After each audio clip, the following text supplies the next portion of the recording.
5 August पूर्व जदि video आपण पाखे पहुंची जाइछि ताहले भगवानकर बहुत बड़ आशीर्वाद आपण ऊपर अछि। कारण एही दिन हेउछि पुत्रदा एकादशी।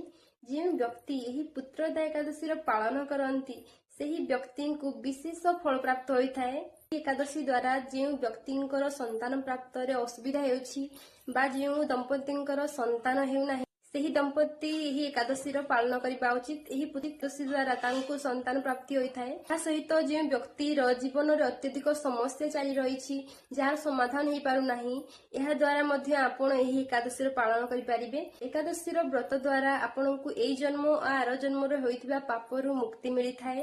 ତାହା ସହିତ ଭଗବାନଙ୍କ ଆଶୀର୍ବାଦ ଆପଣଙ୍କ ଉପରେ ହୋଇଥାଏ। ଆପଣଙ୍କର ପ୍ରତ୍ୟେକ ସମସ୍ୟାର ସମାଧାନ ବାହାରିଥାଏ।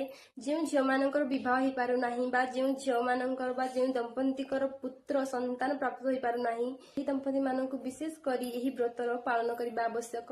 ସାଙ୍ଗମାନଙ୍କୁ ଏହି ଭିଡିଓକୁ ସେୟାର କରିବାକୁ ଭୁଲିବେ ନାହିଁ, ତାଙ୍କୁ ବି ଏହାର ସୁଫଳ ପ୍ରାପ୍ତ ହେଉ। ତ ହରେ କୃଷ୍ଣା, ହରି ବୋଲ।